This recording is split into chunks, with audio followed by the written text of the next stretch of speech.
In 1990, there was an incident where a plane took off in England and the windscreen came off, and it actually took out one of the pilots.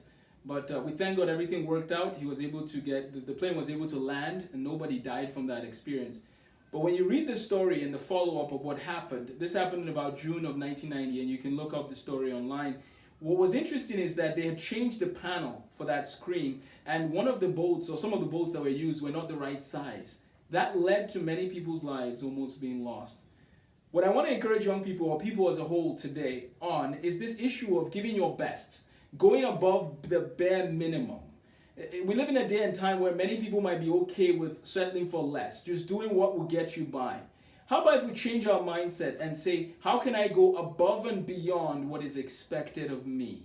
So my mother tells me to take out the trash, and I say, Mommy, I'm going to take out the trash, but I'm also going to sweep the floor before I take out the trash so that I can do a good job. I can do a very good job. Now, we need to be thinking, how can I go above and beyond? Let's be thinking about that, because when we look at an incident where a plane almost crashes because of something that seems so little, we recognize that these little things can affect us down the road. So if we don't build the right habits now, which is what we discussed the last time, and if we don't learn to invest in doing things to the best of our ability now, then we might take on those traits all the way till when we become adults. And that might not be the best way to go. So I want to encourage you this week to think about, how can I go above the bare minimum in anything I'm asked to do?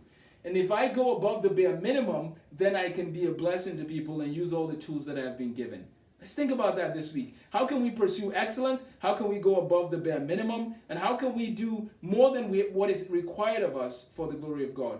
This is a time for us to step it up. And I hope that we can do our best in everything that is expected of us and not think of it as, well, this is very little, but give our best in all things. Thank you for your time and have a wonderful week.